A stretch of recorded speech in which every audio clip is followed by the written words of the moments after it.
মাকে দেখলাম মা এখানে পুজো দিতে বসে গিয়েছিল।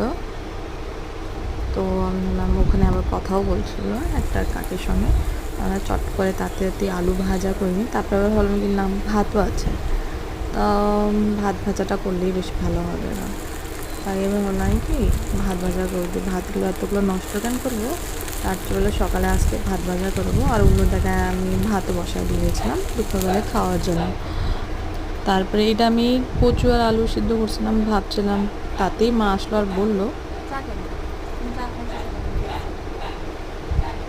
তো আমি চট করে তাতে দিয়ে একটা আমের আচারটা দিয়ে ভাতটা আমি করে নিলাম। তো ভাবলাম কি এখন খেয়ে নিই। আর তো এই যে মার পুজো হয়ে গেলো, তাই আমি এটা আচার দিয়ে সকালবেলা খাওয়াতে জল খাওয়া বেশি কিছু করতেছি না। আর কচু আর আলুটা ভাবলাম কি রাতে বা দুপুরবেলা শুকনো শুকনো করে বানাবো।